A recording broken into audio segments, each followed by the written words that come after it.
Welcome, friends and collectors. You have joined me for another all-new edition of Diecast Emporium.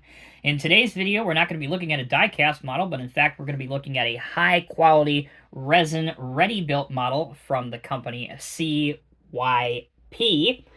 and that is the CAT 826C compactor with a normal or a straight blade. About a month or so ago, you guys probably saw my review on the sister model to this one, which is the 826C compactor with a Karen DSU blade, standing for double semi U blade. If you haven't, I encourage you to watch that video by clicking on the link located right here near the top right corner of your screen, especially if you are watching on a tablet or PC. Sometimes it doesn't always pop up on cell phones, but if that's the case, all you got to do is touch the screen and it should pop up for you. Enough of that. Let's take a look at the main differences before we go into the model review of these two. And the best way to do that, I believe, is when they are facing each other head to head. This version is in the 1980s CAT livery style. That is a much brighter yellow, closer to a gold yellow for those that want to be exact. And it is in the Block C or the Pac-Man era logo. Whereas the model I reviewed before, the 826C, which again, both are C models, they're the exact same model, but this one is in the newer style, relatively speaking, newer style Caterpillar pyramid style logo, or the triangle logo. A lot of people sometimes refer to that as the red line era, but it's actually not correct for this one because there is no red line under the decal. Other than the paint and decals, obviously, the biggest difference is that this one, the 826C, as I mentioned before, has a different blade. This is a Karen DSU blade, double semi-U blade, which is a blade that the company Caron, C-A-R-O-N, developed and engineered. Again, you can get more details of this model by clicking on that link that I mentioned a moment ago, or you can also click on that same link at the end of this video. So, on to the star of today's show. Enough comparison, enough talk. As you can see, this is a highly detailed resin model. It is beautiful in every way, shape, or form, but how does it get delivered to you? This is where I think perhaps things could potentially be a little bit better. If CYP is watching my videos, I like to provide some constructive feedback. There is no way to tell what is inside of this other than if you know what CYP model number 011 is, and somebody has written on the top in pencil, I hope you can see that, CAT 826C normal blade, which is the straight blade version. It would be really nice to have maybe a picture of the real machine or even a picture of the model just applied to the side of the box. I think it would add a lot to it. Last thing I want to mention about the packaging is that both of mine arrived in perfect shape with no broken or missing pieces and no paint chips, and that is because of the excellent attention to detail with the interior packing, with a lot of really tiny small packing balls. Again, excellent and high marks to CYP for that. We're finally going to be able to talk about this model, the 826C, with the normal or straight blade. This machine is typically used more often than not in landfills. You can see that the wheels are very well detailed, and they feature the landfill style compactor shoes on them, which is similar but not identical to a soil compactor's sheep's foot feet that you can find on a soil compactor. The impressive detailing continues with bolt detail on the inside of the hubs. Moving towards the back of the machine, we see an access ladder, safety railings, grab railings, and the side view mirrors, which again are also thin and to scale. It really does look very impressive in person.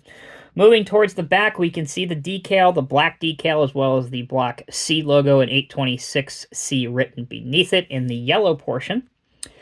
You do have more detailing, such as millions of tiny little visible perforations on both the side of the engine housing as well as the top of the engine housing, which also shows us a black air cleaner and a black exhaust.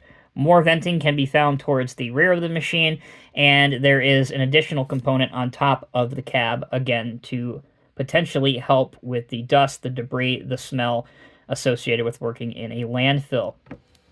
Here's the back again with the cat logo, more casted in details. Around to the right side, it is very similar to the left side of the machine. Again, there are hand and grab rails and access stairs to access the machine. Unfortunately, the model does not come with opening doors as a feature. That's something I really would have liked to have seen, but that's probably one of the only negative aspects I can point out about this model, if I'm being honest. Moving towards the front, here is our straight blade, or normal blade as listed on the box. You can see it has visibility perforations on the top portion of the blade, which, if you're not familiar, as its name would imply, that is to help give the operator better visibility, and so the trash doesn't compact on top of it either. And at the bottom of the blade, you can see all of the individual wear planing holes on the bottom of the blade. For the final look at details, let's turn the model over on its side. Again, I would not encourage you to do this, or be very careful if you must.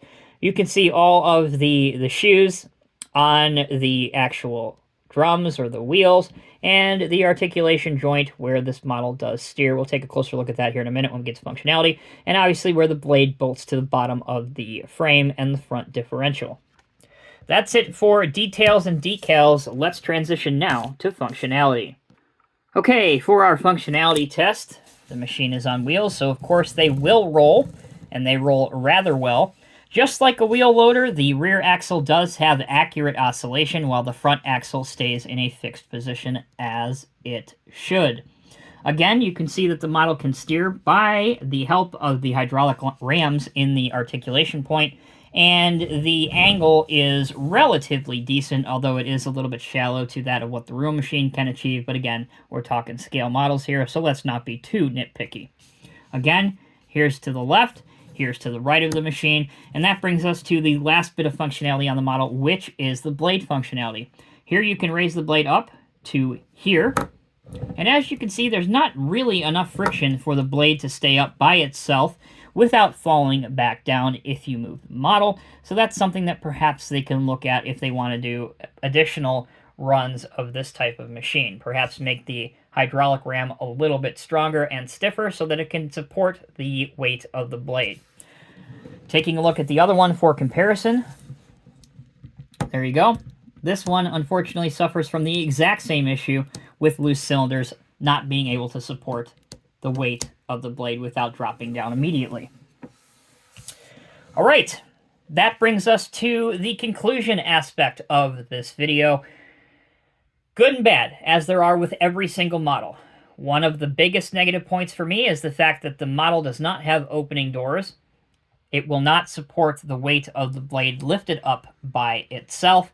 And that brings me to my last negative point, and that is the price of these models. Again, I purchased both of mine for Buffalo Road imports, and they cost me near as makes no difference, $400 a piece, which is very, very expensive for a resin model, even one that has to be hand-built and assembled. So I get it, I understand, but they are very, very expensive, and that's something that you, the viewer, needs to know, especially if you're using my videos as intended, and that's to look at models before you purchase them to see if your money is well spent.